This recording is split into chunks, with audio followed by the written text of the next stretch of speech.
सूचना केवल हमारे विचार हैं, वित्तीय सलाह नहीं। निर्णय लेने से पहले खुद शोध करें। किसी भी लाभ या हानि के लिए हम उत्तरदायी नहीं हैं।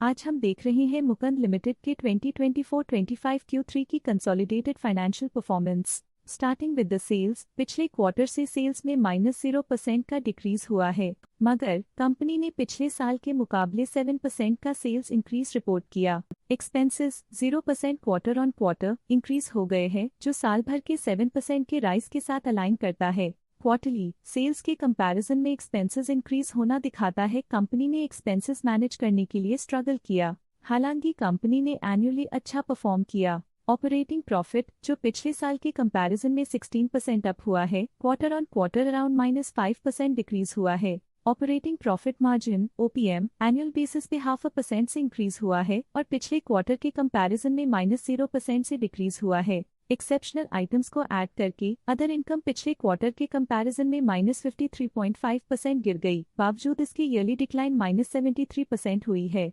इंटरेस्ट एक्सपेंसेस पिछले क्वार्टर से -2% डाउन हुआ, लेकिन ईयर ओवर ईयर डिक्रीज -5% हुआ है। डिप्रिशिएशन कॉस्ट्स में क्वार्टरली -7% का डिक्लाइन देखने को मिला और ईयरली बेसिस पे 1.5% का इंक्रीज देखा गया। प्रॉफिट बिफोर टैक्स एनुअली 34% बढ़ा, लेकिन प्रोसीडिंग क्वार्टर से -12% डिक्रीज हुआ है। इस साल कंपनी ने 11.5% टैक्स पे किया और क्वार्टरली कंपनी ने 49% टैक्स पे किया है। नेट प्रॉफिट ने ईयर ऑन ईयर -23% का डिक्लाइन दिखाया, लेकिन लास्ट क्वार्टर से -42% का कंट्रैक्शन हुआ है। इस क्वार्टर के दौरान कंपनी का परफॉर्मेंस इतना अच्छा नहीं रहा।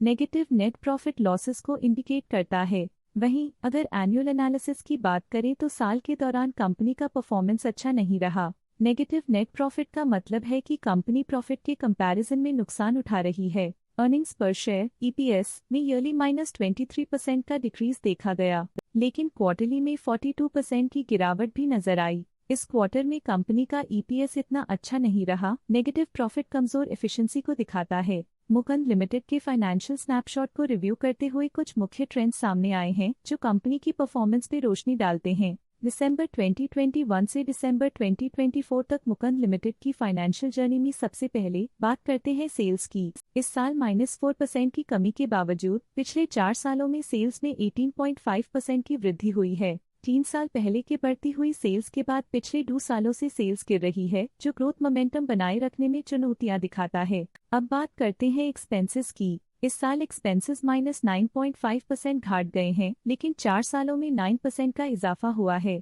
इस साल सेल्स में एक्सपेंसेस के मुकाबले ज्यादा वृद्धि हुई है, जो अच्छी प्रॉफिटेबिलिटी को दर्शाता है। ऑपरेटिंग प्रॉफिट का सफर स्टेडली ऊपर चल रहा है। इस साल लगभग 1.5 गुना की बढ़ोतरी के साथ और पिछले 4 सालों में लगभग 1.5 गुना का नोटिसेबल राइज हुआ है। पिछले साल की गिरावट के बाद इस साल ऑपरेटिंग प्रॉफिट में सुधार हुआ है, जो ऑपरेशंस में सफल पलटाव को दर्शाता है। इस साल नेट प्रॉफिट में -53% की गिरावट हुई, लेकिन पिछले 4 सालों में 45.5% की बढ़ोतरी हुई है, जो कंपनी की मजबूती दिखाता है। इस साल नेट प्रॉफिट में आई कमी के बावजूद पिछले सालों में हुई पॉजिटिव वृद्धि एक अस्थायी मार्केट एडजस्टमेंट को दर्शाता है। इस साल EPS में -53% की कमी के बावजूद लंबी अवधि में देखा जाए तो 34% की मजबूत वृद्धि हुई है। इस साल EPS में कमी आने के बावजूद पिछले सालों की ग्रोथ कंपनी की मजबूत ओवरऑल परफॉर्मेंस को अंडरलाइन करती है। चलिए अब बात करते हैं शेयर होल्डिंग पैटर्न की। मुकुंद की शेयर होल्डिंग रिपोर्ट्स कुछ इस प्रकार की हैं, जो दिसंबर 2024 के 31 तक चलता है।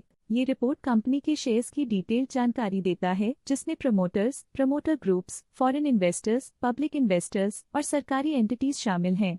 पब्लिक द्वारा हेल्ड शेयर्स का परसेंटेज 23.96% से इंक्रीज होकर 2024 के दिसंबर में 24% तक का इंक्रीज से देखा गया।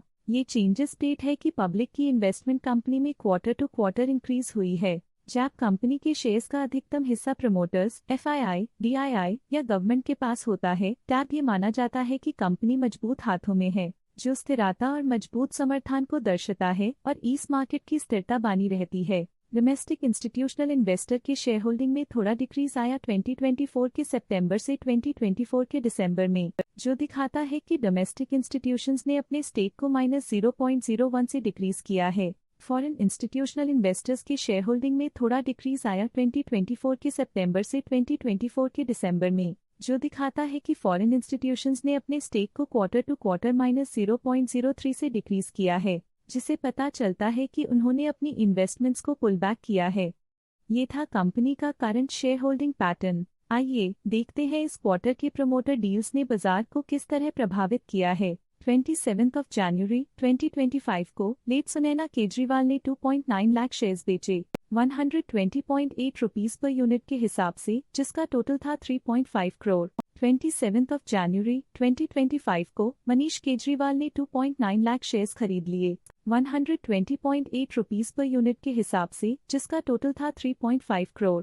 तो ये थी इस क्वार्टर की कुछ सर्वाधिक चर्चित प्रमोटर डील्स, जो दिखाती है बाजार के नए रुझान। आज के लिए फाइनेंशियल सेक्टर में इतना ही। देखने के लिए धन्यवाद। स्टॉक लेटेस्ट न्यूज अपडेट के लिए चैनल को सब्सक्राइब करें और वीडियो को लाइक एंड शेयर करें।